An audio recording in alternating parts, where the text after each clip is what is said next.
Japan Biodiversity Fund and FAO.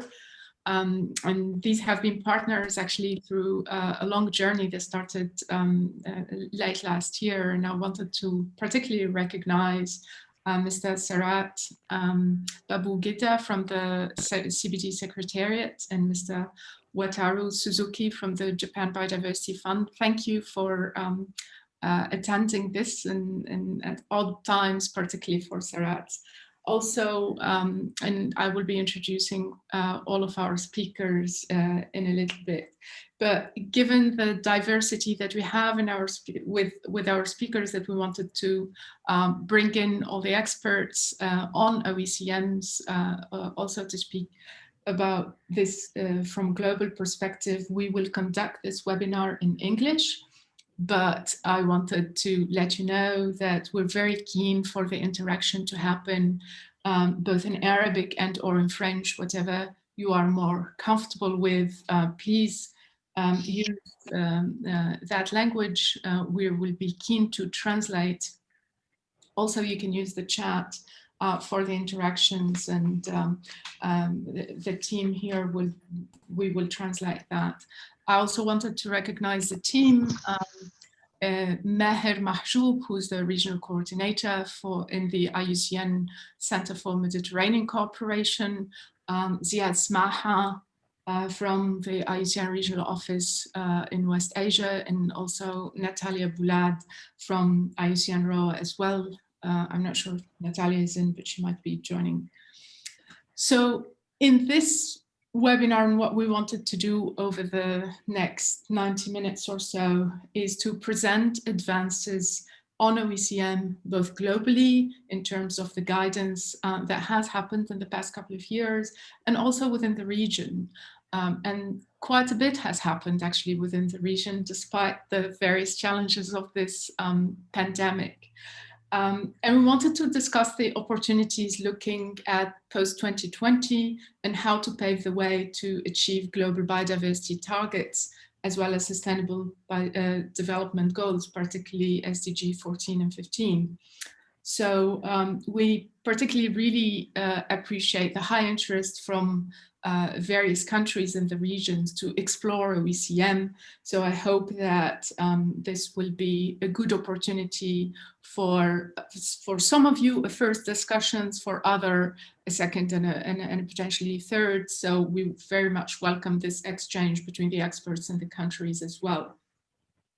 So our program today, we will start with Mr. Travis Sandwith, who's the director of IUCN Global Program, Protected Areas Program, who will give us an overview and set the scene on where we are with area-based conservation target, both the Aichi target, but also, as many of you know, we're building towards a post-2020. So where are some of these discussions and where are we headed? We will follow with Mr. Harry Jonas, who's the co-chair of the IUCN WCPA Specialist Group on OECMs. And Harry's gonna talk a little bit more about what are these OECMs, how to identify and report them, and talk a little bit about global guidance in there. And then we will follow with Ms. Amber Himes-Cornell from FAO. And Amber will be talking to us about OECMs in the fisheries sector and the marine side of OECM, and some of the work that FAO has done in that and that we will be doing. So, and particularly marine is important, given that the region is very lagging behind around marine targets, and often it is to interactions with the fisheries sector. I will give you a snapshot of what has happened in North Africa with some analysis that we have done as to how much, actually, in quantifying how much OECM will be contributing towards the targets. And then we will end with Mr. Sarat Babu Gita from the CBD Secretariat, who will be talking to us a little bit about the reporting side of OECMs and how to get ready for COP 15, which is now, as you know, has been postponed for next year. So we will take these presentations. We will try to take 5 minutes for very brief clarification questions in between, not to have such a heavy load. And then we will open for a free discussion. And feel free to, again, use the chat, particularly for clarifying if you didn't have a chance to ask your question.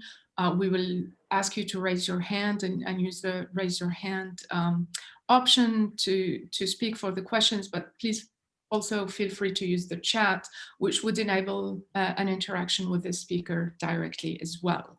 So without further ado, I'll try to stop sharing my screen and pass it on to Trevor. Okay, I will try and share my screen. Share. Let's see. Your screen sharing, you can see it? Yes, we can. Can you put it in presentation mode? That would be great. Is that good? Yes, perfect. Okay, great. So good day to everybody. As Imen said, I'm actually the director of IUCN's Global Protected and Conserved Area Program based in Switzerland. And I was just thinking we had quite an auspicious time, because it was 10 years ago when we had just completed our work in Nagoya to negotiate the strategic plan for biodiversity. And here we are at the end of the United Nations Decade on Biodiversity, and we are still striving to make progress on very specific issues that were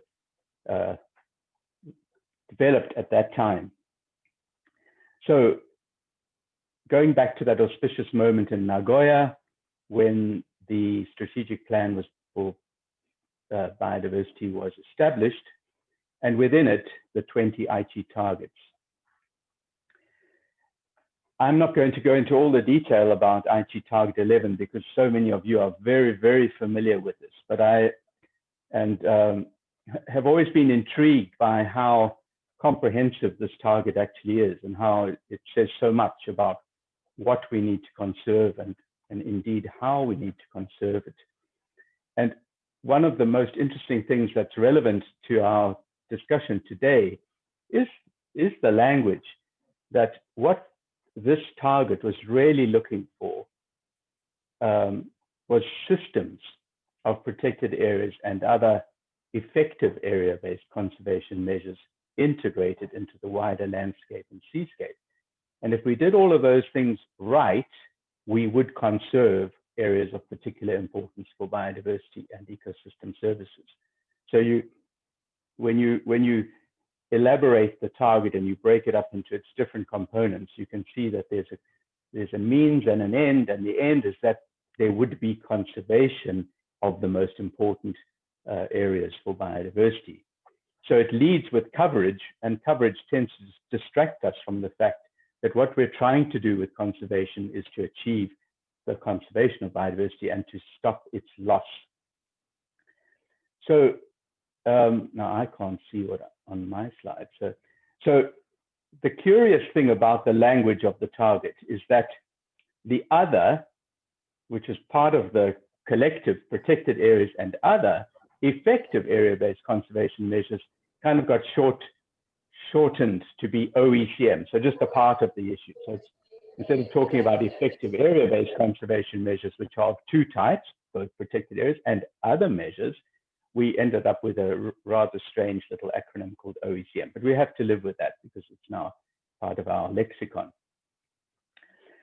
When you look at the performance of the Aichi target, we can see that there's been this tremendous growth in area, particularly in the marine environment, and so many countries, including your countries, have made this progress possible. Of course, as we increase coverage, we can also increase representation and some of the other attributes of the target. So this is not to say that coverage is not important, but of course, these other quality measures, is it connected, is it representative, is it effective, is it governed equitably? These things are also important because the way you do conservation is as important as the result that you might try and achieve. Because we're trying to deal with a better world in which people live in harmony with nature. So the quantified target for coverage really resulted in impressive growth of the system. And we have the leader of that, let's say that charge, Sarat Babugida, on the call today, really working hard with countries to actually achieve this ambition and go beyond it. But we all know, because we're now talking about the post-2020 area, that even when we achieve the Aichi target 11 goals for coverage and the others, it's still not enough. So we know the science is telling us that this is an encouraging step, but we have to go further, and that we need to protect probably a minimum of 30% or even higher, which is well documented in the literature. But the important issue here is that quality matters. If these areas are not in the right places, if they're not well governed, and they're not effective and equitably managed to conserve biodiversity, then the coverage doesn't mean very much. So we can't go for coverage at the expense of quality. But what's really interesting, I think, that we've learned over the last 10 years is that diversity matters. So instead of just thinking that this is the responsibility of governments, it's also the responsibility of communities, the private sector, indigenous peoples, and combinations of these. And that when you look at any particular country in the developed north, there's particular methods of conservation that will work. And in some other parts of the world, there are more opportunities, for example, to conserve the great remaining wild landscapes and seascapes. So it's not the same. It's not one size fits all. The world is very diverse. The way we conserve is very diverse. And what we need to look forward in the future is to enable that diversity to actually help us achieve the goals. So I'll move now rather quickly, I think, into what I wanted to talk about, which is obviously we're all sitting on, not ice, because I'm in South Africa right now, so it's not icy here, it's summertime. But the world has been poised, and this pandemic has stopped us in a way in our tracks from really making the progress we wanted to do, because we're still at the point where we are proposing a formulation of a new target 2 to replace the Aichi target 11. And this new target 2 in its formulation is rather intelligently worded, that the object of the goal is to protect and conserve. I think that's a really amazing step forward. So instead of saying we just need to do this means, what we're trying to say is this is the result we're trying to get to. We want well-connected and effective systems of protected areas and other effective area-based conservation measures. So we flip the target around to be more outcome-based, and we need to conserve as much of the planet that will achieve that, but make sure that the focus is on the areas that are particularly important for biodiversity. So this is a very interesting and very nuanced wording, and I really congratulate everybody who's been involved in slowly moving in this direction. Let's touch on a couple of issues because they relate to this topic today. First of all, we need to get the area right. We need terrestrial, freshwater, and marine ecosystems conserved. And that means we have to have protected areas, and we need to have other effective area-based conservation measures. We need to look at those two goals, not just in a basket, but separately, because protected areas and OECMs are not quite the same, and I think Harry is going to explain that more. We also need to look at this priority of what we conserve, so areas of particular importance for biodiversity. So that's in there. And there should be indices and indicators for each of these things. We also need to make sure it's representative. We can't protect large parts of one biome, large parts of some ecosystems, and neglect others. And of course, you all know that that's true. You can have a very large marine protected area, but miss the important nearshore diversity that's in sedentary communities and ecosystems. And this is true, of course, across the vast variety of landscapes and seascapes in the world. We need to make sure they're managed, that they achieve what they're there to achieve. So that's the real issue, and it's a perennial, and this is where capacity goes, this is where finance goes, this is where skills go. We also need to focus more on this issue of equitable governance. And there's two things involved in this. The one is the diversity, as I mentioned before, There are many different actors. We need to empower them. A lot of that 30% we want to protect is already conserved by somebody, otherwise it wouldn't be there. And especially other effective area-based conservation measures are by definition already effective. So we just need to embrace them and bring them in. And the other thing we need to ensure is that we are addressing concerns about good governance and equity. The world's governance isn't always fair and equitable for all people in society. Connectivity is, as you saw in the proposed target, high up connected systems. So we need to measure connectivity not only of the whole system, but the connectivity between elements of the system. And finally, we need to make sure that the whole is effective. And as you know, we in IUCN are promoting the Green List standard as a way of accessing, does this actually work? And the CBD has already embraced this as a voluntary standard to promote and encourage protected areas to be effective. So that's something, of course, we know you're all working on too. But IUCN would also propose an additional metric, which is about the outcome, that there's actually an indicator for, is the conservation outcome achieved? So when we say these areas will be protected and conserved, how will we measure that? We'll use the Green List standard, we can, of course, but we also need to measure. It's not just how much you are conserving, but how well. So I'm not going to go into the PA-OECM divide, I'll leave that to Harry, but clearly we have the most magnificent opportunity ever to embrace a huge diversity of approaches to conservation that are effective. I'll stop there, but, and of course, you know, these are not separate worlds. They're going to be components of the same systems and together contribute to all the other elements of the target. And so perhaps I'll leave it at that, because that's the critical issue, I think, for now, is that now that we have a good definition of OECMs, how do we go out there and encourage people to identify them, to recognize them, to support them, and defend them as part of the rollout of the post-2020 Global Biodiversity Framework. So, Imen, I hope that would be a sufficient intro for this. That was fantastic. Thank you, Trevor, particularly as you have presented where some of the wording of the future global target, as well as the metrics, which is an important element. So I'll take a couple of questions if there are. Any clarifying questions, keep the one with more meat for the discussion. And I'm trying to check if there is anything on the chat. Otherwise, I'll pass it on to Harry. Okay, Go Harry, ahead, it was a warm-up. Yeah, I think it's like a diesel engine. It needs a little bit warming up. So, Harry, can you follow up? Yes, I can. Thanks. And yeah, good morning, everybody. Particularly warm welcome to anybody who was at the that workshop in February. Nice to be online with you again. So I just want to pick up exactly where Trevor left off, which is to say that OECMs represent a real global opportunity.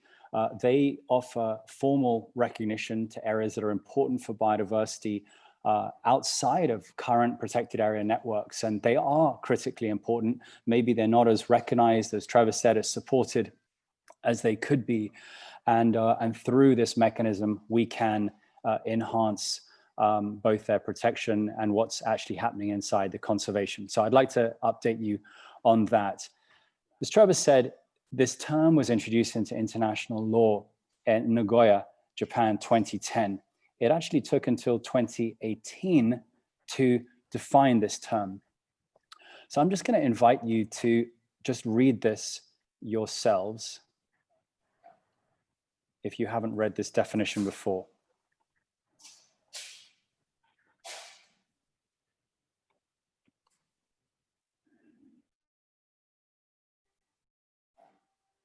So what you'll see here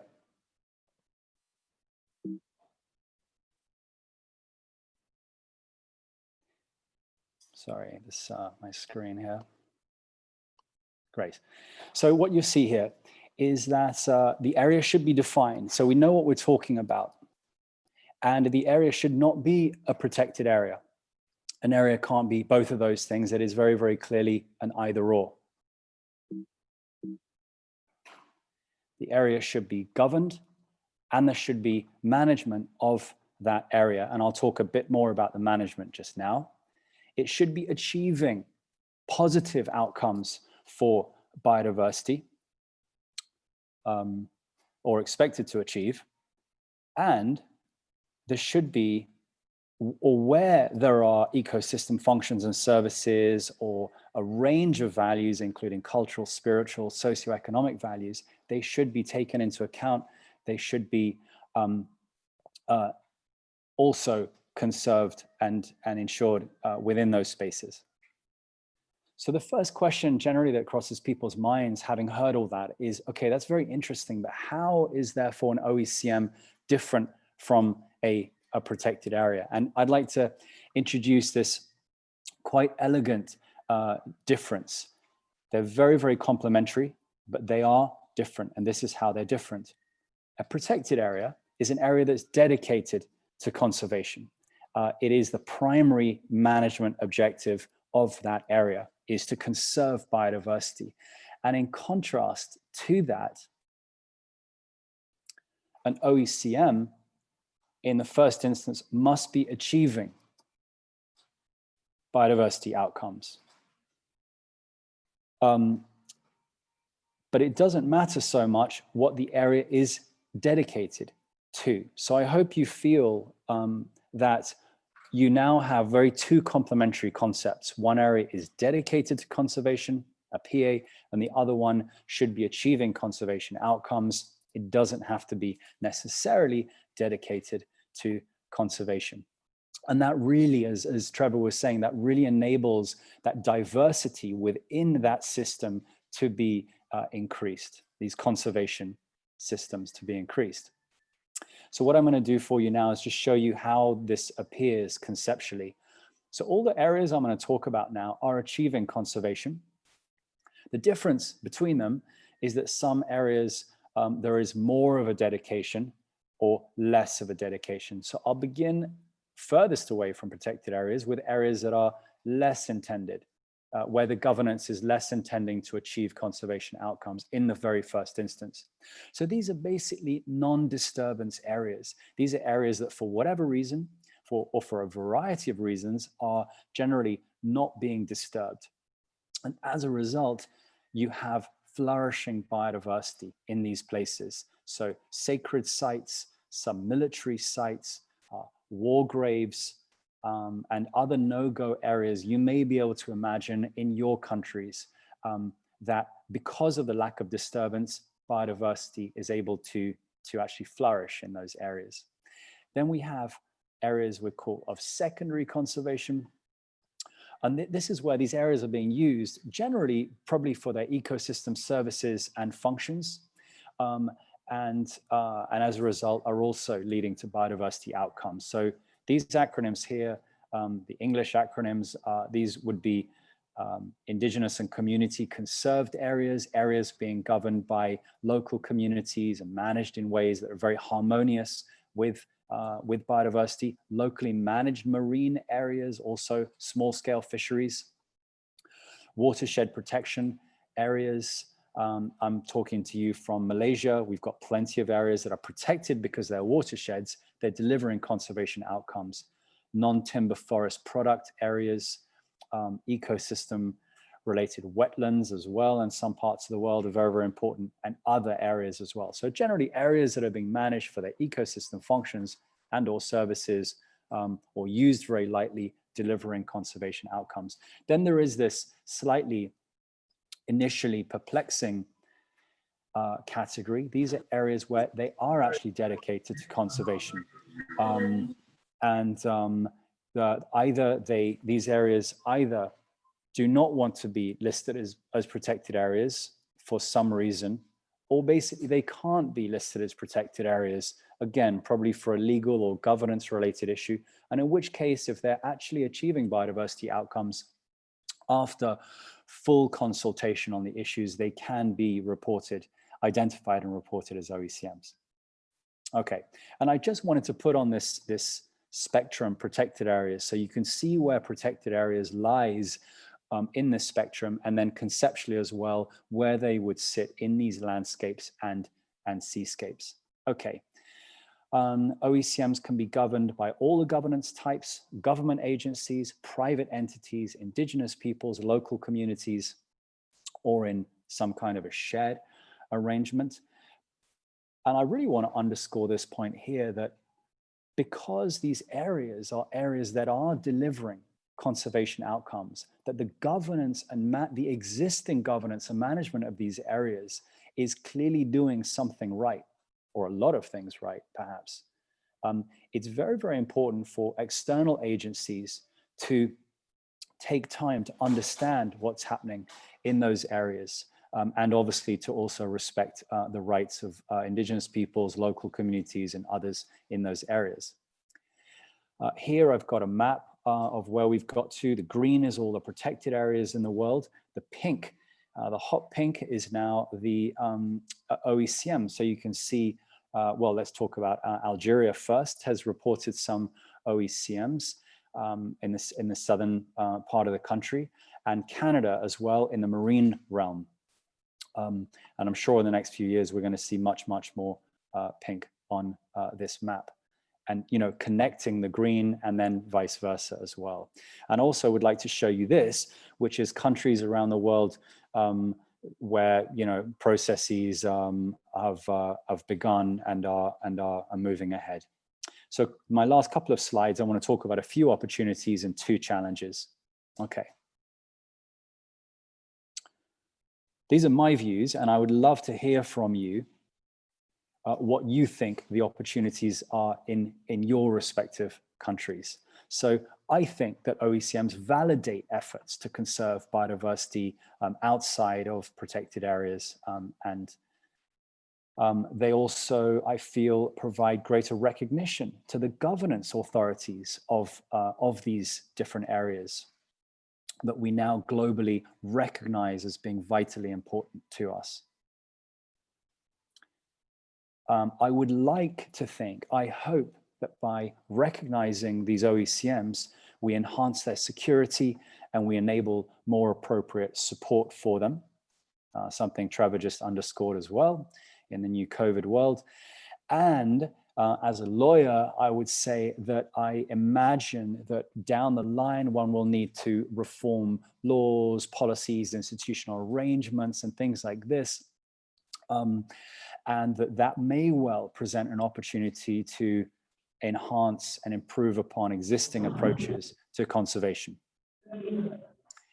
And lastly, in terms of these opportunities, we can also engage with, well, I also hope it provides an opportunity for sectors, and you're going to hear from Amber Himes-Cornell shortly from a fisheries perspective about how fisheries can be incentivized, I hope, by OECMs, this new framework to engage with that framework positively.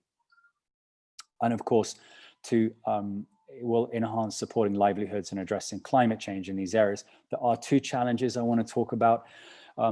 As I said before, it's critical that we respect the rights of the governance authorities and people managing these areas that we now see as important and would like to identify as OECMs. And lastly, we do also need to make sure that areas that we are identifying as being important for biodiversity genuinely meet the ecological standards as set out by the CBD. So friends, I'd like to finish there by drawing your attention to 2 publications that we have produced. On the left-hand side is a set of guidelines that help you understand more about OECMs. Those are online. And there is also a draft site-level methodology for identifying OECMs, i.e. you can use this document at the local level to identify these areas, and I'm sure Imen will follow up after this with links to all these documents. So I'll stop there. Thank you very, very much for your time. Thank you very much, Harry, for that. And indeed, we will follow up with a link to this. As you may have noticed, we're recording this webinar. We will provide the presentations and the various links. So these two documents and also the documents that Amber will present now. So I'll still stop to see if there are requests for any clarifying questions on Harry's presentations. Otherwise, we'll move to Amber, and then we'll take that in the discussion later. Doesn't look like it. So, Amber, the floor is yours. Let me start my video and get my presentation going. Just one moment. Good morning, everybody. I hope everyone's doing well.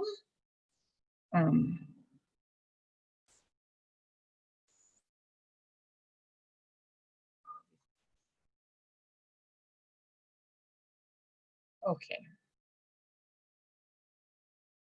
Hopefully you should see my presentation now. Yes, we do.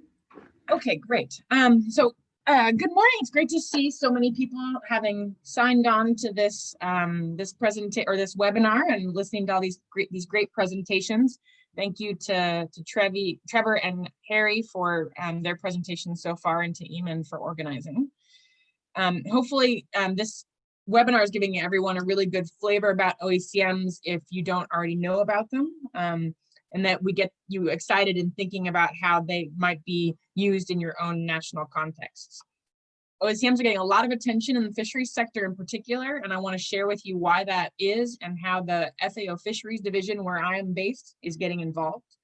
For those of you who don't know me, I'm Amber Himes-Cornell. I'm a fisheries officer at FAO headquarters in Rome in the Fisheries Division, and I'm the division's focal point on area-based management. So doing a lot of work on OECMs and how they fit into the global picture with the Convention on Biological Diversity. So let's get started by looking at the connection between fisheries and biodiversity conservation. Fisheries has a really important role in conserving biodiversity. Ultimately, the fisheries and aquaculture sectors are really dependent on healthy ecosystems and biodiversity. They can't go on without them. Because of this, for decades, fisheries management has been trying really hard to make fisheries more sustainable so that they can contribute to biodiversity conservation, human well-being, food security, and livelihoods all simultaneously. This is one of the reasons that SDG 14 was adopted, as well as Aichi Target 11. SDG 14's main goal is to reconcile the sustainable use of fisheries resources, social equity, and economic development. The sustainability of natural resources has become extremely important and involves many actors working across different sectors, especially since the global population is growing and relying more and more on fisheries and aquaculture for food, nutrition, and livelihood security. Within this context, improved actions and synergies at the global and regional levels are really, really needed. The connection between fisheries and biodiversity conservation is also present in the ecosystem approach to fisheries management that FAO champions. It's fundamental that this approach is ultimately aimed at delivering and reinforcing biodiversity conservation while filling the food gap at the same time. A key thing I want to highlight in all of this is that both SDG 14 and the ecosystem-based fisheries management approach recognize the value of using area-based management tools for conservation of fish stocks and biodiversity. So why are OECMs, this big concept that hasn't really been around for very long and is only really used in the CBD context? Why is this so important for fisheries?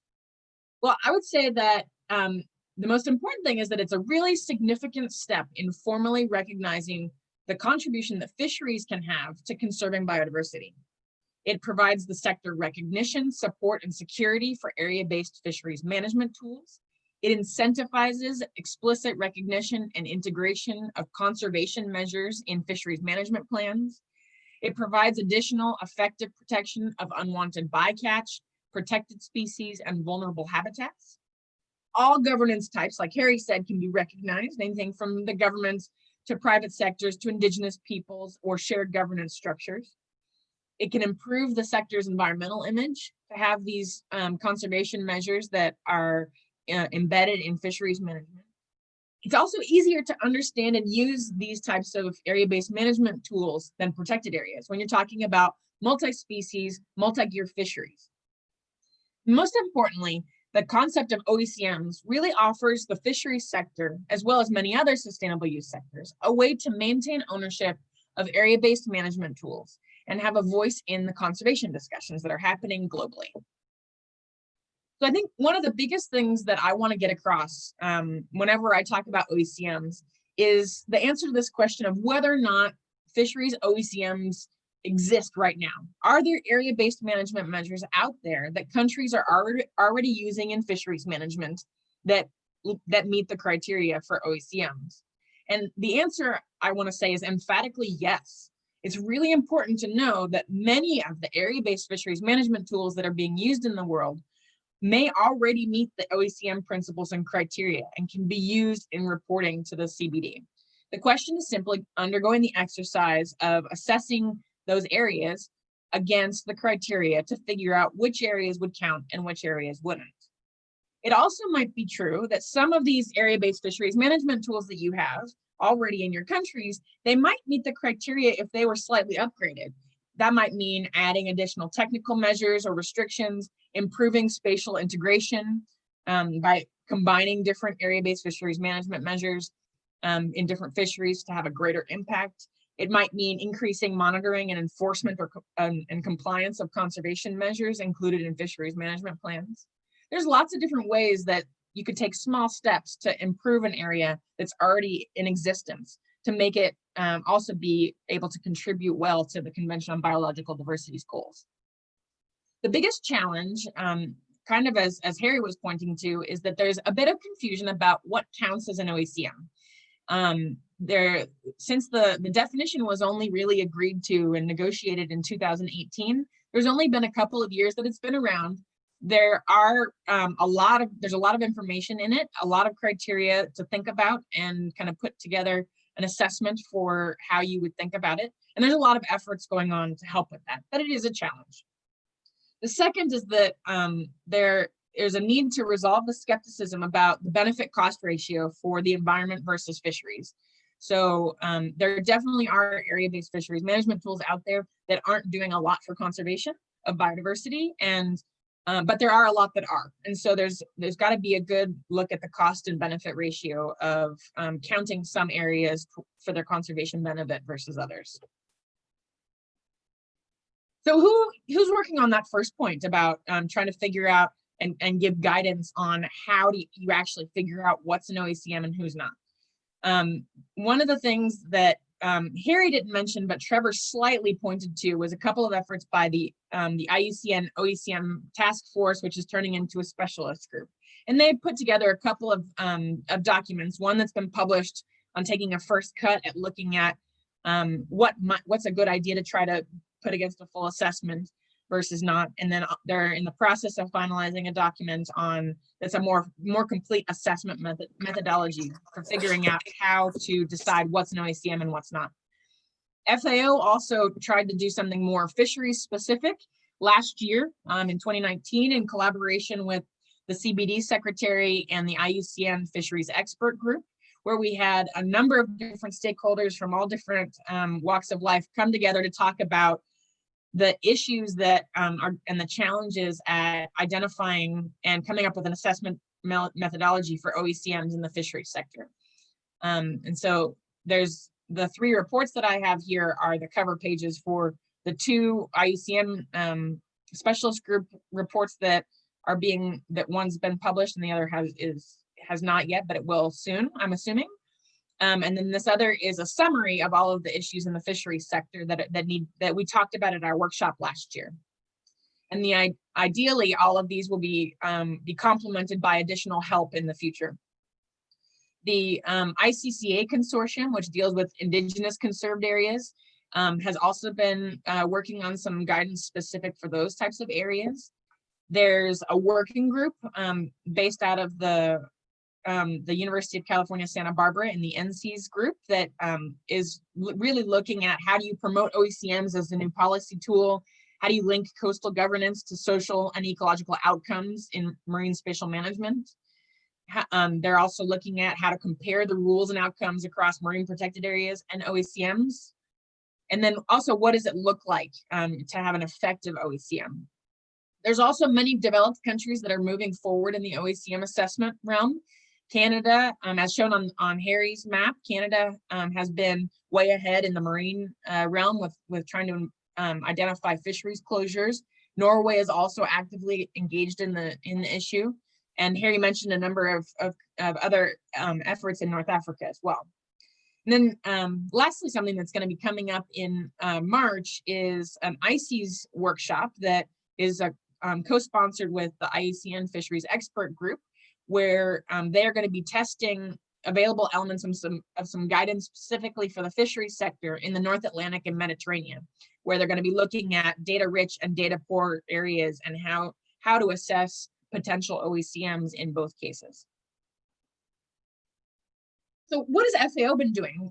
My group here at FAO headquarters has been doing a number of things over the last few years in parallel with what IUCN with Trevor and Harry's work has been doing. We have done a lot we've given a lot of input into the OECM definition and criteria when it was being developed leading up to its adoption in late 2018. We've had regular participation at CBD meetings, trying to bring the fisheries sector to light and the needs of the sector in those discussions and negotiations. As I said on the last slide, we had our expert meeting on OECMs in marine capture fisheries. We've also been helping to brainstorm through the open-ended working group part of the CBD, which is negotiating the post-2020 biodiversity framework. We also we've been helping Eamon with work in North Africa, in particular the workshop that she hosted back in February in Tunis. And we have our FAO Committee on Fisheries that's going to be meeting in February in 2021 that will also be looking very closely at OECMs. There's a lot of countries that are very interested in FAO continuing to work on this front and hopefully providing guidance on how the fisheries sector can move forward with helping to contribute to this global agenda for conservation. So in terms of the future work that we're doing here at FAO, our real goal is that we want to help with everybody out there that's working on OECMs. We really want to help promote the recognition and inclusion of OECMs in the fisheries sector. We want to provide support to FAO's members for using area-based conservation in the marine environment, marine and coastal environment in the post-2020 framework by helping countries understand how to identify, assess, report, and monitor OECMs. And we recognize really that it's a two-way street. There's a lot of countries out there that have a lot of experience that we really want to learn from. So we want to do both things. We want to help service our country's needs, and we also want to learn from them so that we can help other countries that are in more difficult areas and don't have as much capacity. So the activities that we're aiming to do in partnership with many other people, both on this call and external, is we want to try to solicit country expertise to help shape some guidance for fisheries OECMs and how to identify them. We want to guide countries in the identification, establishment, monitoring, and evaluation and reporting of area-based fisheries management tools that have biodiversity co-benefits. We want to facilitate learning exchanges between states like all of you in the Arab region. Support FAO members in applying the OECM criteria and eventual fisheries guidance that gets published. Build awareness on the contribution of fisheries area-based management tools to biodiversity conservation. So if there are just a couple of things that I really want you to take away from this presentation on fisheries, is that everyone should know that diverse biodiversity conservation discussions are happening and they're likely to impact fisheries as well as biodiversity conservation. We can't afford for fisheries to be left out of the conversation when it comes to the marine environment, because fisheries play such a key role in food security and livelihoods and the economic stability of many regions that we can't really separate out the sustainability of fisheries management with biodiversity conservation. We really need everybody to partner together in order to be able to really effectively conserve biodiversity in the marine environment. And also, really, the FAO is here and ready and willing to help states and countries all over the world in different regions basically look at the fisheries sector and figure out how the fisheries sector can help contribute to their global commitments to biodiversity conservation. So these are the main things, and I want to put myself out there as saying if anybody has any interest in getting help from FAO and help with this process, or if you want to share some of your experiences, I am more than willing to talk to anybody about this, because I'm very passionate about this, and I feel like we really need to get OECMs reported into that OECM database that Harry showed the maps from to really get that going, so that we can make a really good push to get sectors involved in getting OECMs officially recognized. So that's the end of my presentation. Thank you very much. Thank you, Amber. It's very useful to have all of the information about what's happening actually in the fisheries sector and what is being planned. And as you said, this is a conversation that will be continuing. I'm a little bit aware of the time and trying to enable some discussion at the end. You have one question in the chat, so I will be pointing people to discuss in the chat, and I'll. Do you want to do questions now or later? I'll leave it to later, simply because we're running a little bit late, if you don't mind. But if we can answer some of the question in the chat, that would be good. There is one for you there. Because we still have 2 presentations to go through, and then one, hopefully have some discussion later. So you've heard a lot from the previous speakers as to what the state of play is and some of the theories around OECM and what has been happening. I wanted to drill a little bit deeper on the experience in North Africa. And some of the analysis that we have done.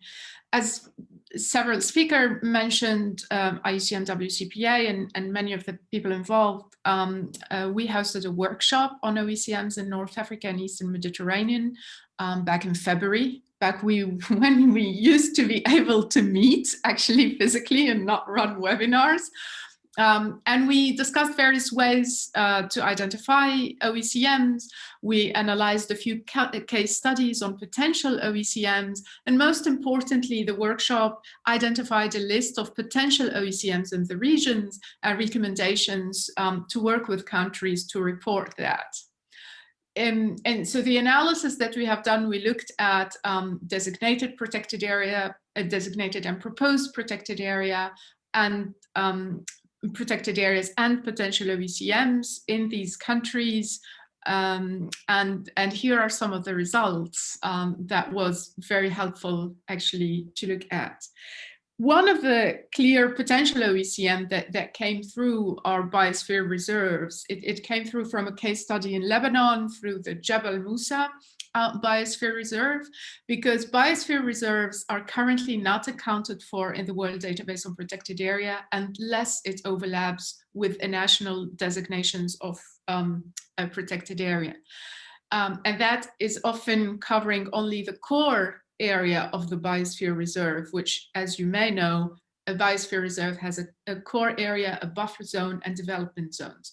So the buffer and development zones are not accounted towards the target, but they are providing actually conservation outcomes. So in many cases, they have a high potential to meet the OECM criteria. And often most of the development and socioeconomic benefits to the communities happens in the buffer and development zones, not in the core area, because there cannot be any management intervention in the core area of biosphere reserve. So this is an example from the Shuf Biosphere Reserve, where you can see a lot of the interventions about management, about integration with climate change, about restoration activities, and some of the socioeconomic benefits to community that are actually happening in the development areas of the reserve. So we looked at quantitatively the Jabal Musa, which is this little bit rot here, and also the buffer zone of the protected area. But I know that some discussion has been happening in Lebanon, and I hope that some of our Lebanese colleagues can inform us in the discussions as to other potential OECMs, particularly looking at the development zone of the Shuf Biosphere Reserve, the Himas, which is a figure of protection that is quite common in the Arab world and also common in various Gulf countries, and particularly Saudi Arabia, and private protected areas. We looked at Morocco, and in Morocco, we also looked at biosphere reserves, and these are the area that you can see in the light red here. And we also looked at a figure that Morocco has, which is a permanent hunting reserve, which actually qualify when you're around the criteria that have a high potential of qualifying as OECMs. And actually Morocco has submitted this data, has not been integrated yet in the December version of the WDPA. And if you look at these figures, the coverage would increase. Currently, Morocco has 4.27% of its territory under protected areas. So the coverage would increase to over 70% in the terrestrial areas if we integrate these potential OECMs. However, it's not only about numbers, and really we don't want to give the impression that by integrating OECMs, you just simply tick a number box and it's a race to a number. The potential of integrating OECMs also helps in the percentages of key biodiversity areas that are protected, and that when we integrated OECM, the protected KBAs would increase from 24 to over 65%.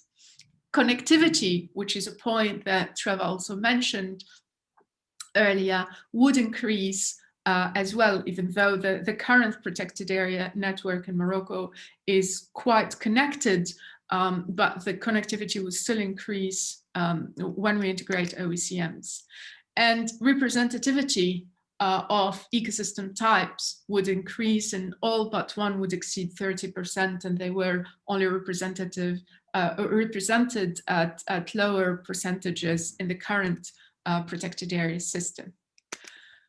We looked at Algeria, and it's a very similar story. So in Algeria, we have looked at cultural parks, which is a specific figure, and I'll talk about it in a moment, that is managed through the Ministry of Culture. These are not protected areas, but they have biodiversity conservation as a key component of their management, but they were not accounted or reported by Algeria in their protected areas, and they do qualify as OECMs. And again, here you can see that the coverage spikes significantly. And it is the same story. It's not only coverage, but when we look at protection of areas of importance for biodiversity, that would increase from 55% to over 89%. The connectivity would increase as well. And it's a similar story of improving representativity of almost all ecosystem type as well. And I wanted to take a second to talk to you very briefly about the process of reporting Algeria's cultural park as OECM, because Algeria is one of the few countries that has done this in time and successfully. And I really wanted to salute, I know that the Algerian team is with us, Mr. Salah Al-Mokran, Rida and Wafa, and the various colleagues as well from Ministry of Environment and Foreign Affairs and Director for General Forest. The process was very interesting because these are areas that were identified as potential areas at the Tunis workshop.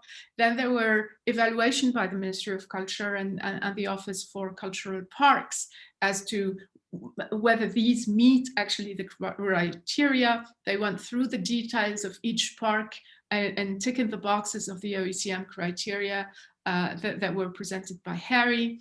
There was some consultations with stakeholders. There was actually a coordination between various government agencies in particular the Ministry of Environment, who's a CBD focal point, the Director General for Forestry, which is the agency that's in charge of the, I would say, traditional protected area, Ministry of Agriculture and Fisheries, and the Ministry of Foreign Affairs, because they seized the opportunity to make this announcement at the Summit for Biodiversity, the UN Summit for Biodiversity in late September. So there was an agreement by all these actors that actually the OECM, the cultural parks meet the OECM criteria, and therefore a decision of Algeria to report them as such in the World Database of Protected Areas. And then they have done a superb job filling the WCMC data sheet. It's one of the first instances where WCMC did not come back to us to say there's something missing here, and it's also very important to provide the shapefile in polygons. And so a snapshot on these, and I think it would be worth to have a webinar really to look at these cultural parks, perhaps in Arabic early next year, because it is quite an interesting figure. These parks have important cultural values. Of course, they are cultural park. Important geological features as well, architectural heritage, but also a very important biodiversity, a high number of endangered and protected species, both in fauna and flora, important ecosystem and ecosystem services, particularly around oasis system. They have pretty strong management system, a participatory governance, a monitoring and evaluation, and most importantly, biodiversity conservation outcomes that were documented. And so kind of giving you a snapshot, and they have very recently documented the return of the Saharan leopard, which has been disappearing for a long period, and it's been returned to the region in the cultural park of the Ahagar. I'm really very proud of all the efforts that Algeria has made. As Harry has said, when you look at the World Database on Protected Areas and OECMs and Protected Planet, Algeria and Canada are the only two countries that have reported OECM in 2020. And it's really great to have an Arab country being among the first that have done that. So congratulations to the Algeria team. Very briefly to finish, I wanted to talk about some opportunities in the regions to advance OECM. I think that the work that we have done, starting with North Africa, trying to have an interest by various countries, bringing experts together, brainstorming as to what could be a potential OECM is really helpful. And it is a good model for other regions to also follow. And so hopefully if there is interest from the other sub-regions, particularly the Gulf region or in West Asia, we would be happy to follow up on that. I think the analysis, the type of analysis that we have done in terms of showing maps and showing member, and the visualization of that is quite powerful to actually make a case and incite governments to work more on this. And that would be really helpful to have more research institutions do that, particularly as research papers or so on. Country level and area level consultations are important, and these have to happen, and to the extent possible an evaluation on a side-by-side basis. And I would still flag that marine is really important because we're quite lagging behind on marine. There are a lot of opportunities. Amber spoke about the ones in fisheries, and certainly working through the regional fisheries management organization would be important, but also through the regional seas. I know that the Barcelona Convention is very interested and already started having OECM on its agenda. There is an opportunity to work with both the Red Sea and the Arabian Sea areas through PERSGA and ROPMI to advance that. So that's all I wanted to say for now. I can see a lot of chats happening, but I wanted, given the time, to follow up directly with the last presentation of today so that we can have the discussion, and hand it over to Sarat. Sarat, I will mute my mic and follow up with your presentation. Shukran, Rais, Amen. Thanks a lot for all your wonderful work. I'm so grateful. In fact, can you hear me, Amen? Can you hear me? Yes, yes, sir. Yes. Okay. Okay. So first of all, thanks a lot to my friend Trevor for evoking the nostalgic memories of one decade back when the Environment Minister Japan approved the strategic plan at 12:20 a.m. on 15th of October 2010. And that was the last target. We are all waiting for the adoption conclusion, whether it is 17%, 10%, and it was the last target. So thanks a lot to Trevor for showing that photograph, and that wonderful honorable minister was no more. So we are really paying a tribute to him by organizing this workshop and this webinar, and really putting so much of pressure on the countries to really reach the 2020, before end of the 2020, the only IT target out of the 17 targets due for 2020, and also in the last 15 days of the UN Decade for Biodiversity 2/11/2020. I want, in this slide, I'm not going to really explain enter the target 11, but what I really want to invite your attention is there are total 9 elements in IT target 11, 2 quantitative, 7 qualitative. All the 9 elements have to be achieved through 2 conduits, protected areas and other effective area-based conservation measures. Since the OECMs were only agreed by COP in 2 years back, that is 2018, we don't have much information about the OECMs. And thanks a lot to Algeria. I'm really grateful to Algeria and Morocco for submitting that information about 1 million Algerian cultural parks as OECMs, and Morocco 130,000. Of course, it has had to be included in the WCMC, WDPA, but Algeria's 1.1 million is a tremendous improvement. And out of the required 2.6 million, Algeria alone, by deporting the 5 cultural parks, have really contributed to reach 1.1 million out of the 2.6 million. So, shukran, Rais, merci beaucoup, Algeria and Morocco. Next slide, please. Yeah, all the elite scientific publications in Nature or Science are the global assessment. If you really look at it on this slide, the left-hand side is the GBO4, the global assessment, and the side that is the right, on the right-hand side is the global assessment of IPBES made 2019. If you really look at out of the 20 targets, the most important significant progress is shown by target 11, if you can really look at it.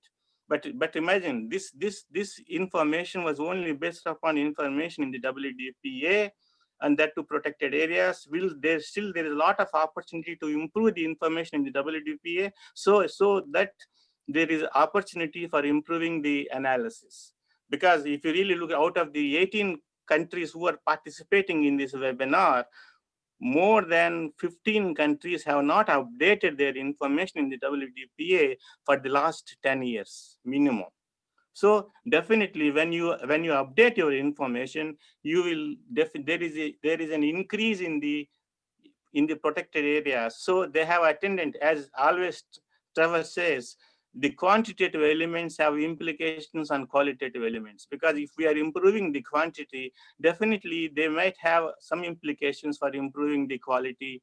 Of course, not quality really, but qualitative elements like coverage, which are dependent upon the coverage.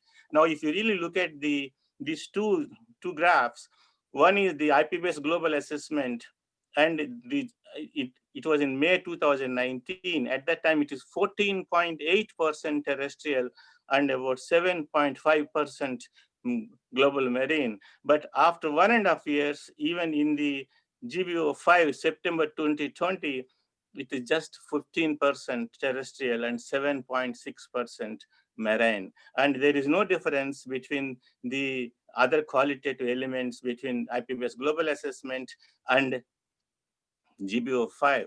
But if you really look at November 2020 WDPA, it was 15.06, and December release it is 16%. But if we really like to take into consideration the submissions by the countries, we already reached 17%. Of course, it is not yet updated in the WDPA by WCMC. They have their own time, the lag period, etc. But we reach. And so from May 2019 to December 2020, the CBD parties have contributed 2.7 million square kilometers to the quantitative aspect. This 2.7 million square kilometers is not a vacuum. It has implications on all these at least six qualitative elements which are depending upon the coverage. Next slide, please. Now, I don't want to really go very deep into the COP decision. Just I want to invite your attention to paragraph 2, that is the definition, paragraph 3, with the criteria annex 3 of the decision, and paragraph 5, which requested you, the parties, to recognize and report to WCMC. So kindly look at these 3 paragraphs and then recall Harry's presentation and Trevor and also Yemen, who did a great job. Next slide, please. Of course, as I told you, the OECMs have implications on current IC target, the future target as explained by Trevor Sandwich, and also a lot of other implications. So what our effort is, what is the gap? What is this opportunity? How best we can realize this opportunity collectively by focusing our efforts. Next slide, please. Of course, Meena already Iman has explained the wonderful examples from Lebanon, from Algeria, from Morocco, and next slide, please. And also how they really mapped each example vis-a-vis the criteria. So the biosphere reserves is a wonderful opportunity. Next slide, please. In this slide, I just want to invite your attention, all the 18 countries, and in the first column, in the brackets, the parenthesis is the number of biosphere reserves in that country. So if you really take, next slide, please. There are total from the 18 countries, in 9 countries, we have 26 biosphere reserves. And when I examined the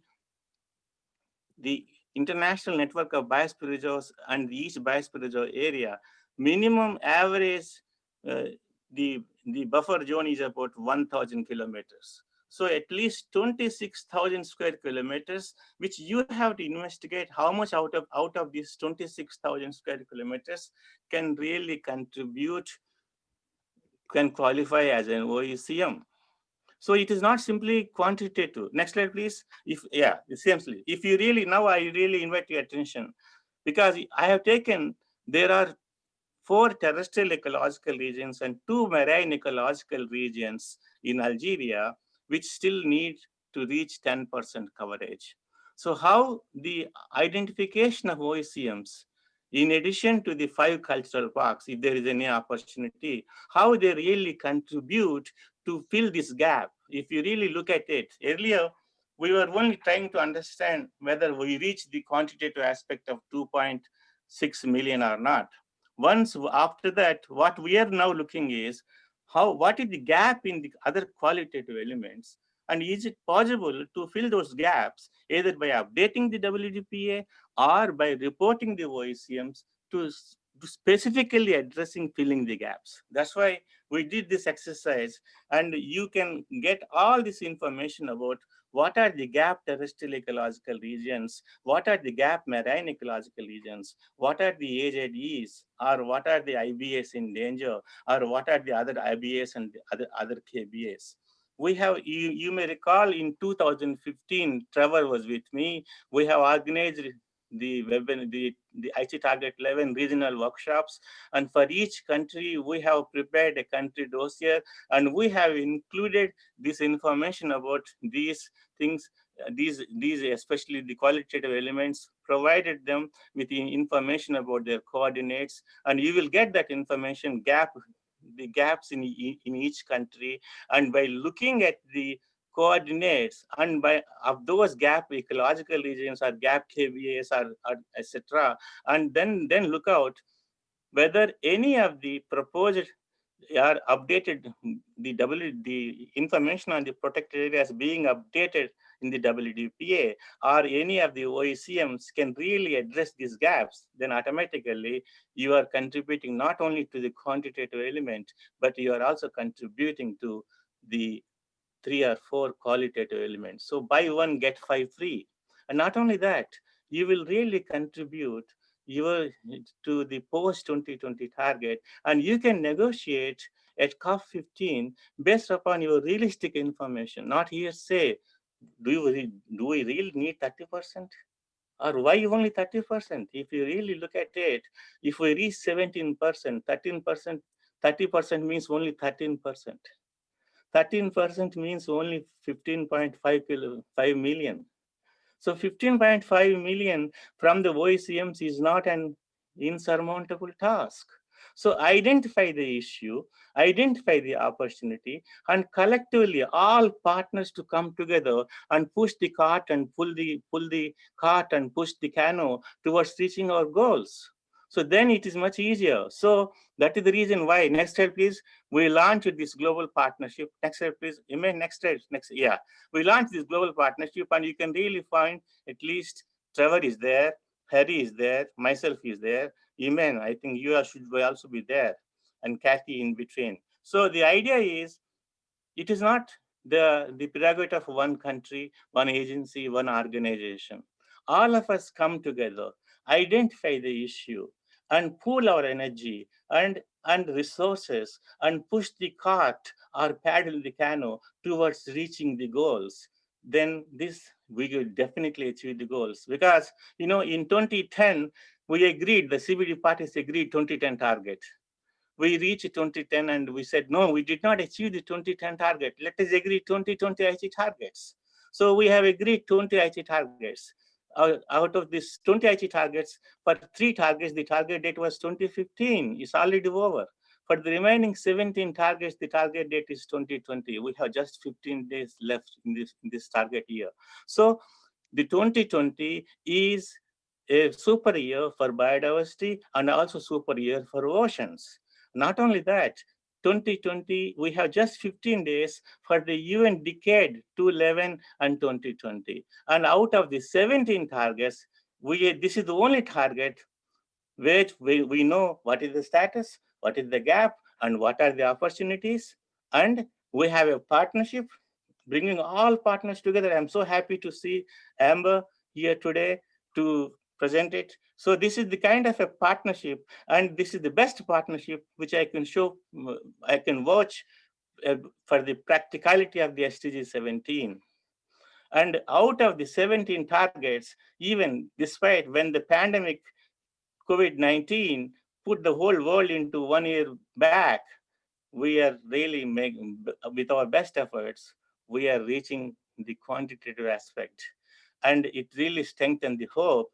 And we have identified the issues. And with our collective efforts and with all our sincere efforts approach, we will definitely see that the post-2020 GBF target is not simply quantitative, but we will strive to push for effectiveness, representativity, and other elements. And this will provide you a good opportunity to negotiate meaningfully, not only simply negotiating, but when you identify the actions based upon your realistic information on the ground, and you will implement it, we may even achieve the 30% with all parameters by 2025 itself. Thank you very much. Thank you, Sarat. It's very, particularly for the passion in your presentation. And it's nice to see, I think your point about the gap analysis is really important, as countries need to reflect how they want to go with the post-2020 target. Where are these gaps? Where are these priorities? And what role OECMs can play? So I think doing these analysis and having an informed plan is very important. So I will open it up for some discussions. Meher has been following the discussion because I could not see it as I was sharing my screen. So perhaps Meher, if you see a question that was not answered, we can take it, and then happy to take a few additional questions as well. Yeah, thank you, Iman. Good morning to everybody. There is a question from Yvonne. I don't know if he's still with us, Yvonne. If you would like to take the floor and to ask the question by his own words. Yes, thank you.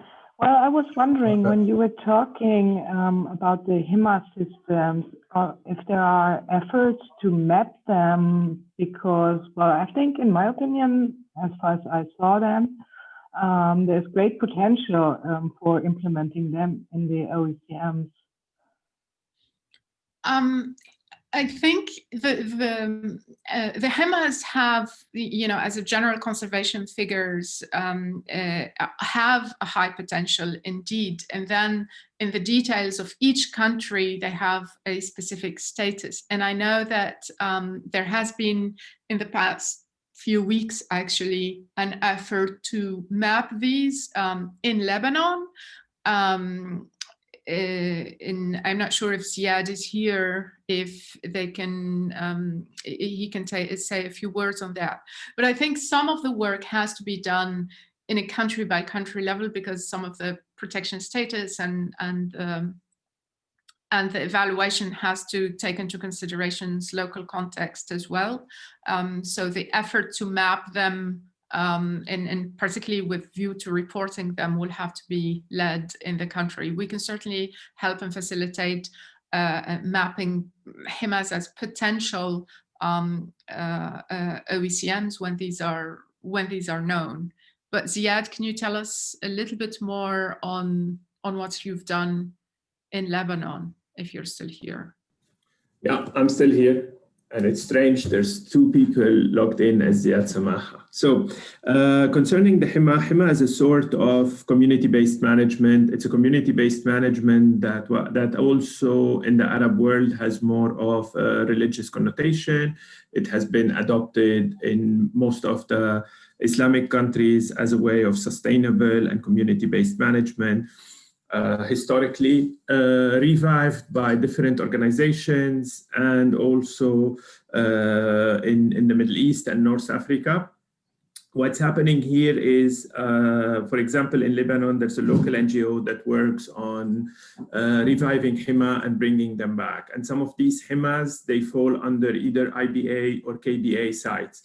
Most of these HIMAs, they are just declared by a municipal decision in partnership with the local NGO, and based on a certain rapid or detailed assessment by different experts. If it's a IBA, then there's an involvement of BirdLife or any other bird expert, or it's on the flyway.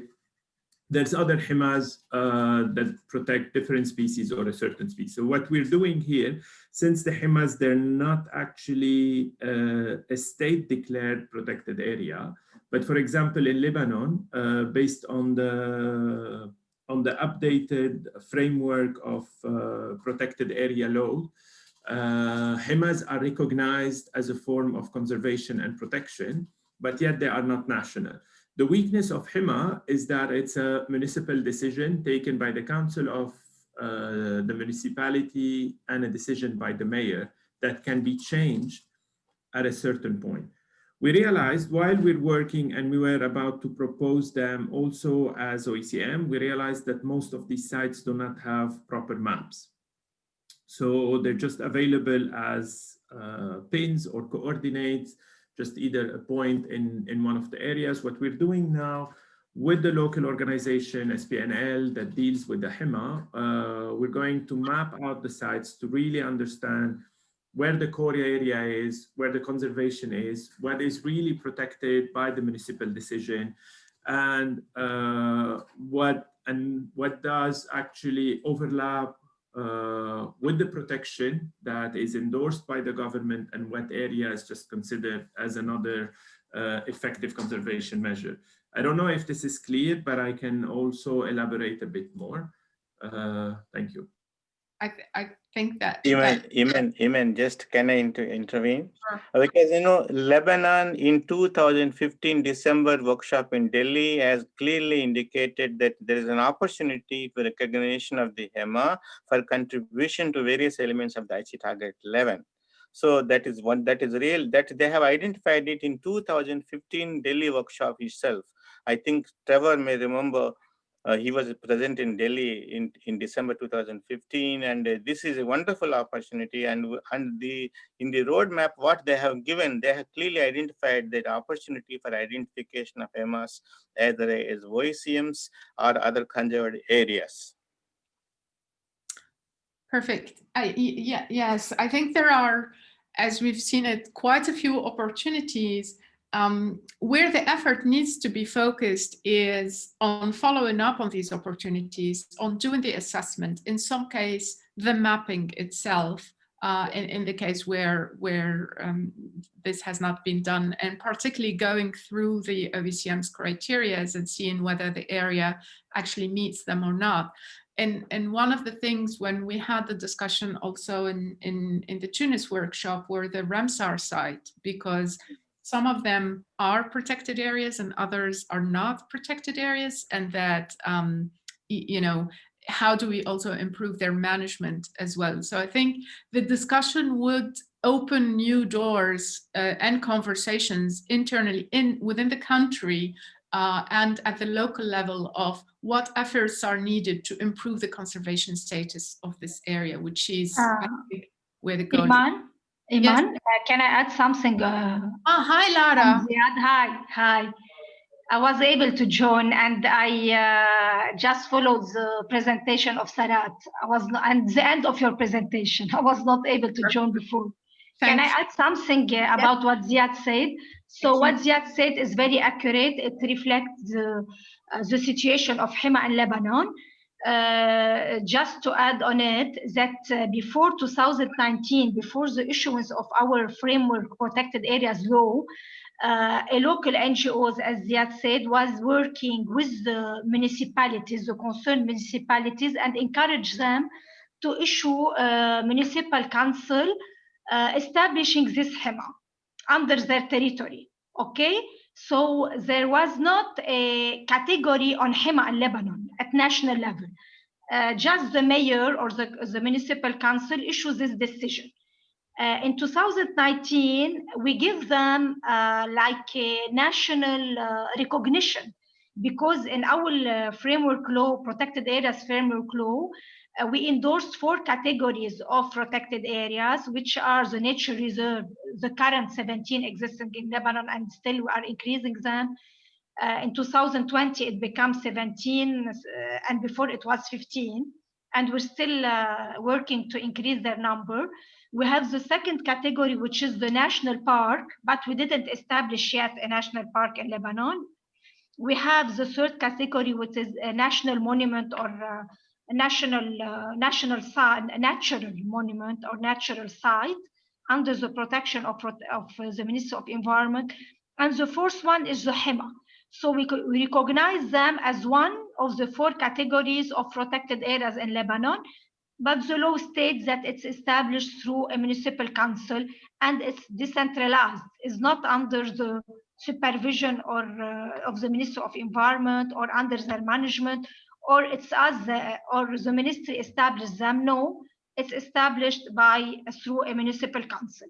But at least we give them a recognition as one of the categories of protected areas in Lebanon.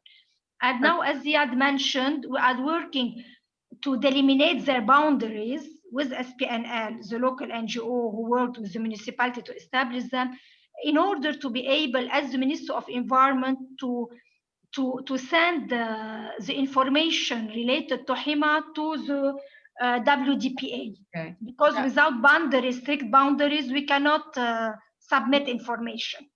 Absolutely. Thank you, Lara.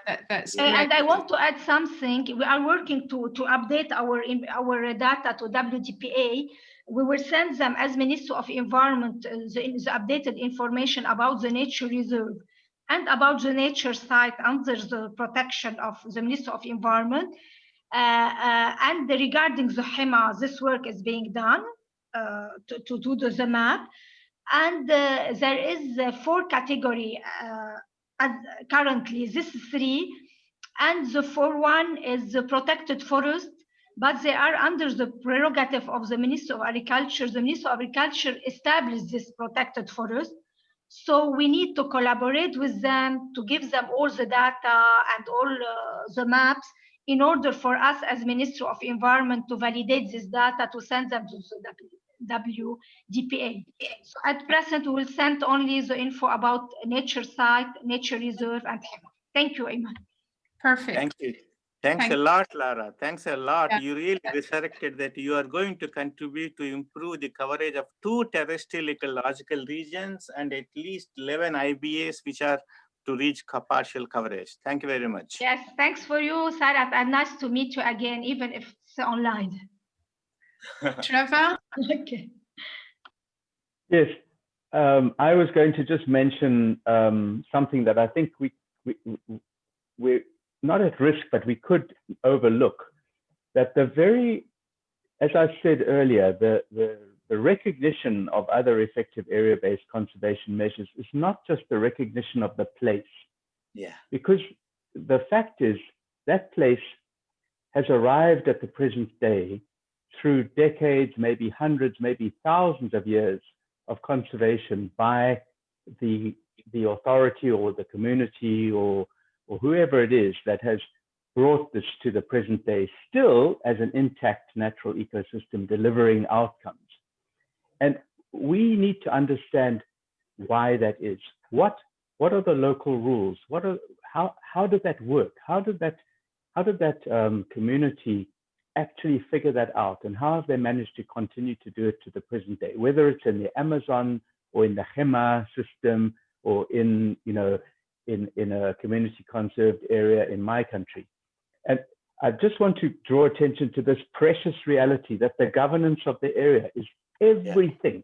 It's not just the place, it's also who makes that place a vital place on the planet.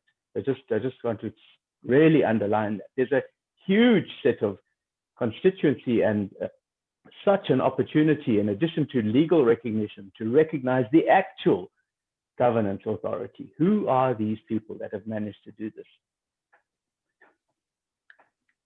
Absolutely.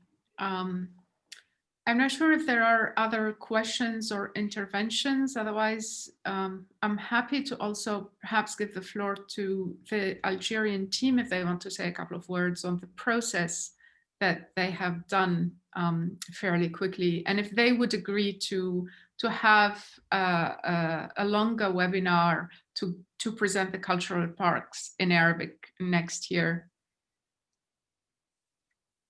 And you can speak in French or in English or in Arabic, and we'll summarize the translation. I think we have a long text from Rida about have there been advances in the discussions around the place according to OECMs in the new biodiversity framework and the global biodiversity framework, particularly the objective associated with the role in the strict protection of sites of interest, and if that objective would be binding.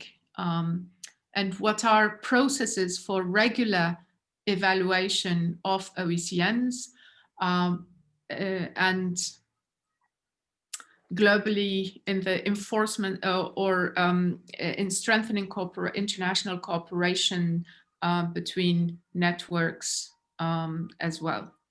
I'm not sure if Trevor, you want to say that, say a couple of words on the role on OECMs and the new strategic framework, but also on on the need perhaps for regular monitoring of OECM once an OECM has been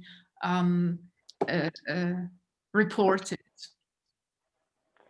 Well, there are a couple of things we probably need to keep remembering, that this new target really refers very strongly to systems.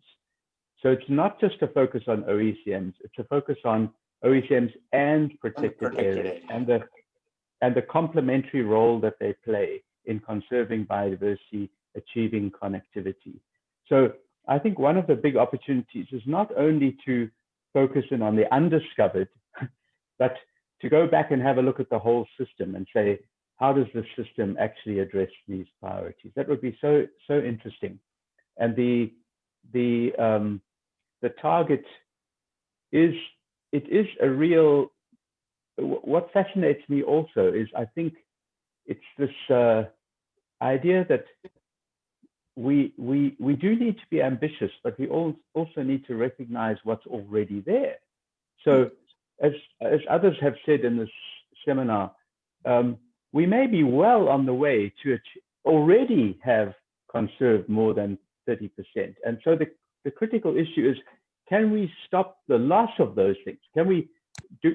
We don't want to discover that OECMs existed but we've done something that's damaged them and now they don't work anymore. They're not effective anymore. So that we do need to constantly be aware that the world is so dynamic that what we have today, we can also lose. And so keeping an eye on maintaining effectiveness over time is a really important issue. So it's not just going to be effective and stay effective in the next 100 years if we don't watch that. Yeah, absolutely. Thanks for that. Si Salah Al-Mukran from the Cultural Parks in Algeria, please. And he will intervene in Arabic. I will translate shortly after.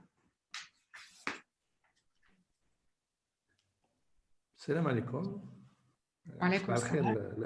الأخت مليان، الصوت واضح الصوت؟ واضح.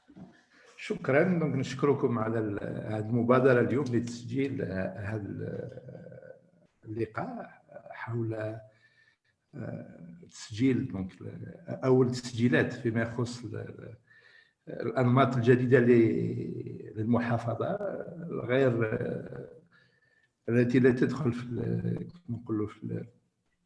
المناطق المحمية. نشكرك على العمل الجبار اللي قمت به مع الفريق انطلاقا من العمل اللي قمنا به في ورشة تونس. نشكر كل المشاركين، كل الخبراء اللي كانوا معنا في تونس، وكانت لنا انطلاقة فعلية للوصول لهذه النتيجة في أقرب الأجال. كان فيه تواصل خلال الفترة من فبراير حتى لسبتمبر، كنتم انتم مع الزملاء مع سماهر مع الفريق الوطني الجزائري اللي كما ذكرتي متكون من عدة قطاعات، انطلاقا من ممثلي وزارة الخارجية، وزارة الفلاحة، وزارة البيئة، ووزارة الموارد المائية، بالإضافة إلى وزارة الثقافة التي تسير هذه الشبكات الحظائر الثقافية. لكما نعلموا إحدى الحظائر الثقافية هي مصنفات تراث عالمي مختلط، هو التاسيلي مسجر المصنف من 1982. حنا هذه التجربة ناخذناها بفضل التعاون معكم مع مختلف الفرق، وسمحت لنا اليوم باش نسجلوا هذه الشبكة الوطنية للحظائر الثقافية إلى شبكة كما نقول مؤسسة قانونيا وإقليميا ومؤسساتيا. كل هذه الحظائر الثقافية المتواجدة في الجزائر أسست بموجب قوانين انبثقت عن قانون حماية التراث الوطني الجزائري، وهي مدعمة بمؤسسات تسيير وبميزانيات سنوية من أجل المحافظة على التراث الثقافي والطبيعي وتثمينه ونقله للأجيال. عملنا هو كما نقولوا هذا التسجيل يسمح لنا بتبيان هذه الطريقة الجديدة للحماية والحفظ التي تعتمد على عدم الفصل بين التراث الثقافي والطبيعي، الطريقة ولا المنهجية المؤسسة من طرف قانون حماية التراث. نشكركم باش ما نطولش عليكم في الكلمة. إن شاء الله يكون عندنا فرصة أخرى في لقاء خاص راح نقدموا هذه الشبكه الاهداف تاعها والنتائج المسجله خاصه فيما يخص المحافظه على التنوع البيولوجي اللي هذه السنه كانت لنا نتائج جد رائعه في توثيق الفهد الصحراوي المتواجد في اقاليم الحظائر الثقافيه لتصل النسجر والاهجار. وشكرا. شكرا سي صالح. وهذيك كانت استضافه باش نعملوا ويبينار مخصص للحضاره الثقافيه ان شاء الله في بدايه العام القادم باش نعرفوا بهم اكثر وزاد نعطيو فكره على للمشاركين وللبلدان الاخرين اللي نجموا ياخذوا فكره وممكن يستنفعوا من الخبره نتاع الجزائر ومن من التجربة الجزائرية اللي كيفاش حطيتوا هذوما as OECMs. Very briefly, Mr. Amakran has thanked all the experts in the Tunis workshop, which catalyzed the efforts in Algeria and that led to this OECMs.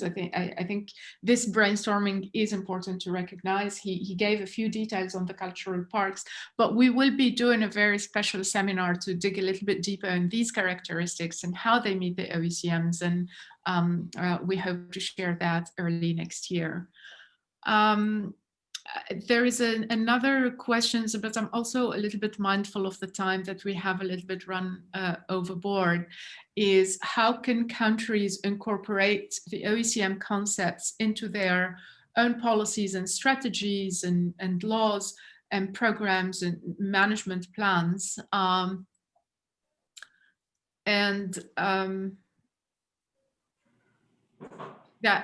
Would that have an impact on the conservation in the real world?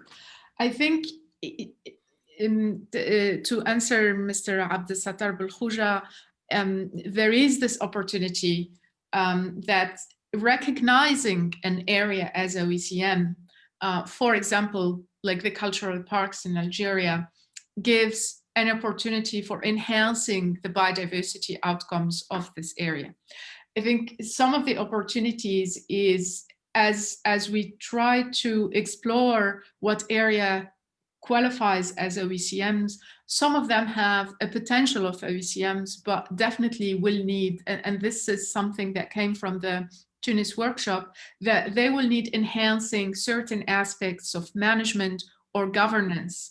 And I think that is the opportunity that OECM brings to the table, is how can we enhance the effective conservation of certain areas that may not be protected areas, but they certainly can add additional value and a strong contribution in the overall system of protected and conserved areas. I think this has been, I'm mindful of the time. This has been a fantastic conversation, and I can see that the chat is also quite active. What we will do from IUCN and WCPA's side is we will post this recording that you could perhaps share with other people in your countries or within your network. We will post the presentations as well. And some of the discussions. If you got the email telling you about this, you can reach to us either by email or through the social media as well. We have a Facebook page on the protected areas in the MENA region, and that could be an opportunity to continue this debate. I wanted to thank all of our speakers and to all of you for attending or for the interest. It's been a pleasure.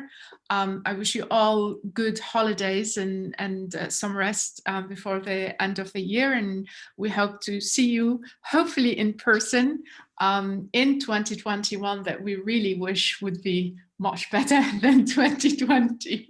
So thank you, everyone. And hopefully we'll see you soon. Goodbye. Goodbye. Thank you very much, Iman. Thanks a lot. Thank you, Iman. Thanks, Amber, Sarat. Thanks, Amber. Really, It is a true partnership for SDG 17. And thanks a lot, Iman. But for you, I would not have really survived getting on 1.3 million. Thanks a lot. Thanks, Shukran, Sarat. All your passion and drive, it really is remarkable. And I don't think we would have done it if you did not put the partnership in place. So it's nice to see that everyone is galvanized by that energy. So goodbye, everyone. Keep safe. Thank you. Goodbye. Thank you, Mayor. Thanks a lot. Okay, bye. Thank you. Bye-bye. Cheers, Ziad. Bye.